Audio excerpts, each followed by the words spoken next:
insight into a lot of things they said in their video, especially of how their children died. If we all remember, in one of the interviews, Empress, that is the wife, said that one of their children was going through pain and they needed to end this pain. How did they end the pain? And in another one is that her husband sacrificed one of their children for Ghana, for the country. So, what circumstances led to the death of these children? That is what the police want to see.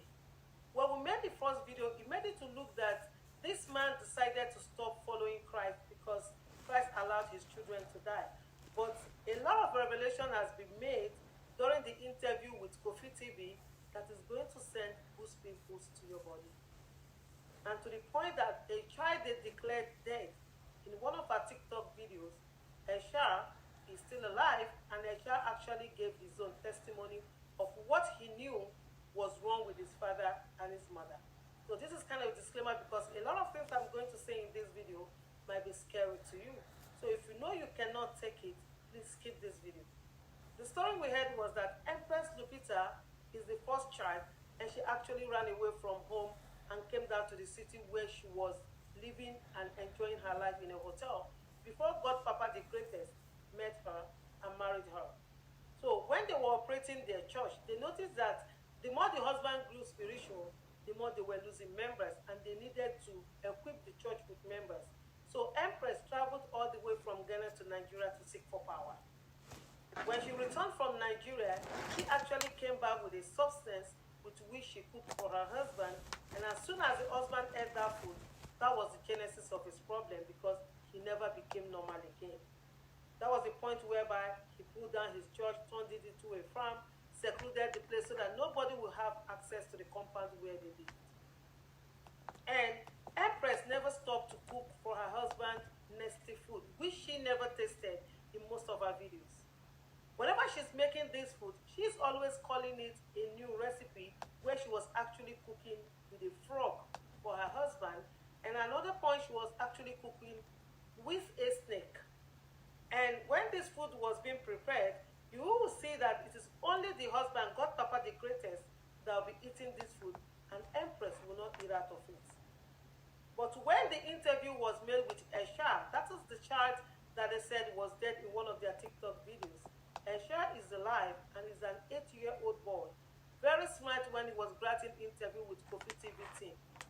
Esha said that his mother used to prepare evil recipe for his father. And what is this evil recipe? That she was cooking with poop, excrete, that is caca. She will blend this and make the food for her husband. And when she's showing this on TikTok, she's not going to tell you the ingredients in this recipe. It was actually poop that she was using to cook. And by the time the husband will be eating it, she will be forcing the children to eat out of it. It was this maltreatment that got so much that made Esha to run away from home to seek refuge outside. And Esha gave a lot of revelations to what people were thinking, especially the case of sacrificing one of their children to save the country and ending the pain of one of her children when the child was going through pain. Esha said that most of the children that were buried, he used to hear them cry as they were taking them for burial. Does that mean these children were buried alive? Or Esha was hearing this cry in his subconscious mind? Those are the side of the coin we need to put together. Those are the pieces that the police need to join together. Were these people actually sacrificing their children? Were these people actually using their children for ritual? Because they are not working and they built their own house and they have a car. They don't have any business that they do. So the testimony of Esha is a very strong one that people are using to say these couples are into more than what people think. They are not only spiritual, they have gone diabolical. Because going by their pictures, nobody will tell me you were spiritual and you were looking like this. Or you were depressed. Because the initial impression was that they were depressed. They've gone through a lot of things. That depression can lead you to a lot of things. But depression cannot make you to cook and to bury your children alive. These are the pieces that the police are working on. And Esha still said that he was so scared with the parents. That was why he ran away. And when he was asked about the video the mother released, that said Esha was dead. Happy birthday to my late son Esha. Esha made a comment, said, I am not going to die, but my father will die. If a child can be calling for the death of his father, that means this father must have made this child to go through a lot of trauma. Esha is traumatized. Esha needs prayers. Esha needs to be revitalized back to life, because what he went through in the hands of his parents, or what he saw. If a mother can be cooking with poop and asking your child to eat out of it, that means this boy saw a lot of things that needs people to come to rehabilitate this person. And when they were arrested, Kofi said that apart from arresting them, churches have come to even help to conduct deliverance on these people. And social welfare has also come to see if there is a way they can help them psychologically, because something is not right somewhere. And when the families were being asked, they said they never knew that God Papa the Greatest lost any of his children. What was the mother doing when he left his son alone with the wife? They never loved Empress.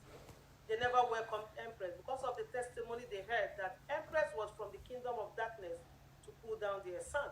Because they even insisted that it was Empress that traveled to Nigeria to get a substance with which he cooked for the son, and the son went from this point as a very handsome man to almost a madman on the street. But that's the only way you can describe him. I must commend Kofi TV for this interview. I must commend Ghana police that acted people to arrest these people. But what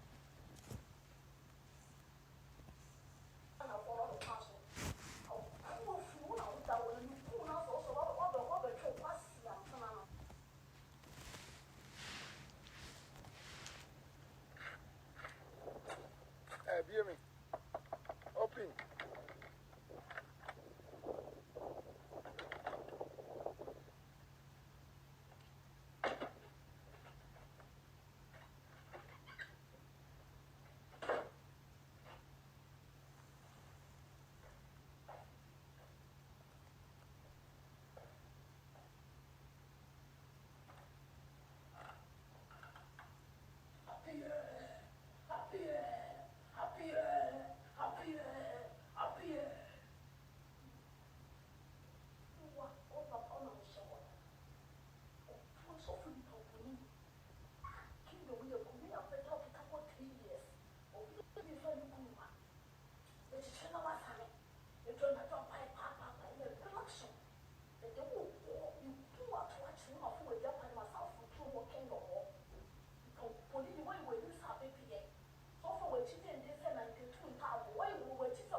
Nyame